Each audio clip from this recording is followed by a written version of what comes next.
lawmakers now united in removing the Confederate flag from state grounds.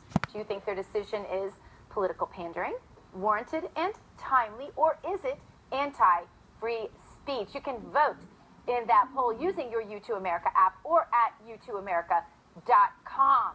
And now, Republicans jumping on the anti-Confederate flag bandwagon as well.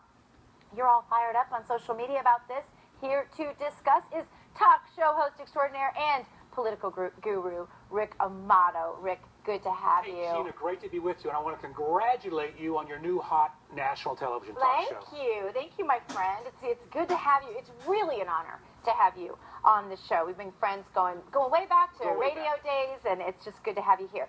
Now, Rick, one of the things I wanted to ask you, I was a little taken aback, frankly, when Nikki Haley took the position she did on this. I mean, this is something that a lot of people are on the record about, Tim Scott and others. All of a sudden today, they flipped around. Is that pandering? You know, I didn't know where you stood on this topic, Gina, and I assumed that you would lean the way you do, because I know you're a big Go Tide fan. You love, Roll Tide, go Alabama. Yep. I lived in the South briefly in Houston, Texas, but I didn't grow up in the South, so I don't have that affinity for the Confederate flag like so many others do. I believe that Nikki Haley and the Republicans are doing the right thing politically speaking here, and I'll tell you why. People don't know in America, or if they know, they forgot. I guarantee you the millennial generation, age 18 to 33, don't know that the reason that Confederate flag flies above the courthouse in South Carolina is not because of the Republicans, it's because of the Democrats. That's true. As you know, a Democrat lawmaker made sure that that Confederate flag waves there, but yet the Democrats and the mainstream media, Gina, you know, they beat our ears in with pop culture. They always turn everything around and make us look like the bad guys. Right. They were poised to make Republicans look like the bad guys in this case. Nikki Haley put it right back in their court. I'm fine with that. All right. Well, I think it's interesting. Certainly, I'm guessing you agree that it is a states' rights issue and not a federal issue. It is a state rights issue. She gave cover for the presidential candidates in the GOP. They were silent last week. Now they're saying, go Nikki. You know, the other thing that's interesting about it, as I said, I lived in Houston, Texas for a while, came across obviously a lot of nice folks from the South, and I learned what I didn't know before I moved to Houston, why so many people respect the Confederate flag, because it represents what their ancestors stood for and fought for and died for. Right. I get that, but it is a polarizing symbol. All right, so there has been a lot of racial strife, as you know. You've covered it yourself over the last several months. And it seems like in this particular case, we really were finding our stride. As a nation, we were coming together, and God bless the victims of the Charleston shooting for calling for peace and for not getting all into this racial division until the president goes on a podcast and uses the N-word. What do you suspect here about that? I heard Michael Wilson, which in the previous segment, I thought you did a brilliant job in the interview with Michael. I know Michael personally, so I respectfully say he's full of crap with what he said.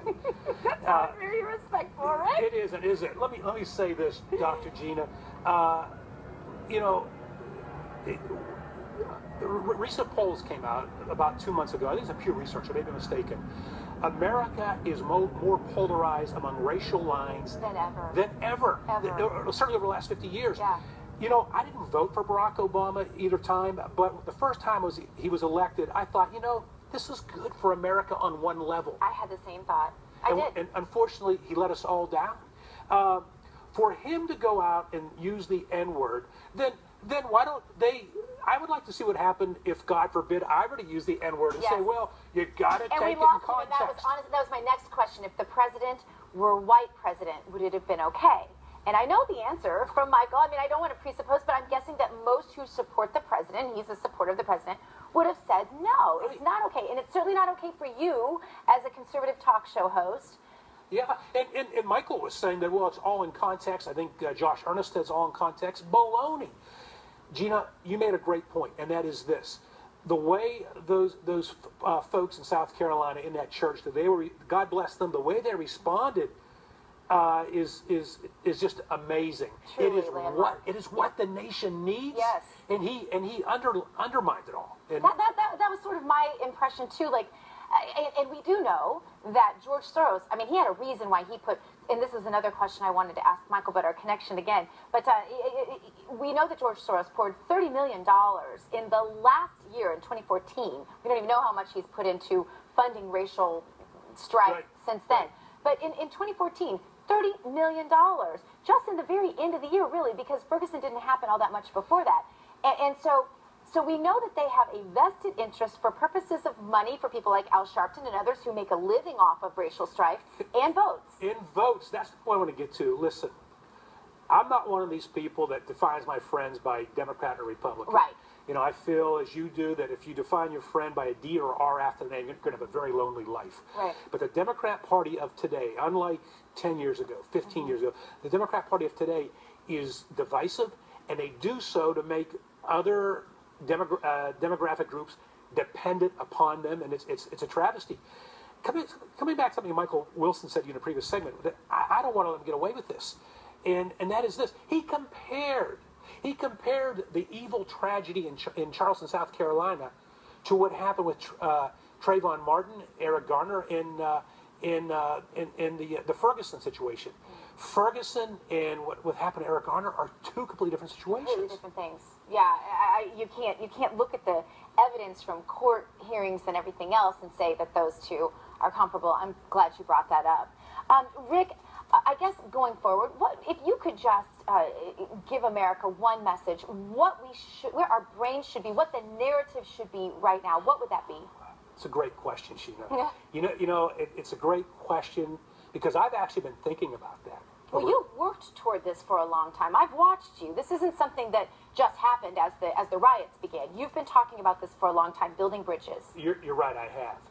I believe that the course the leadership in America today is on. I'm referring to the White House. Mm-hmm. The leadership America is on, along with the mainstream media, which is a puppet of today's Democratic Party. I believe the course that we're on is not only destructive for America, it is out of touch with the values of the mainstream typical American. I'll be more specific, and I'm going to answer your question. Let's look at Bruce. I'm sorry, he's Bruce Jenner to me. I'm an ex-track guy. Yeah. I'm an ex-track guy. He's still Bruce Jenner to me. Just a few seconds left. I believe most of Americans feel sympathy and wish Bruce Jenner, Caitlyn Jenner, good luck in his or her life. Yes. But if you disagree with that lifestyle, today's Democratic Party and today's mainstream media tells us we are so yesterday. Yeah. We have got to fight the pop culture war and stand up and fight against the mainstream media and the far left wing of the Democratic Party. Well, and you're doing a great job of it. Rick Amato, thanks for being with us. Always a pleasure.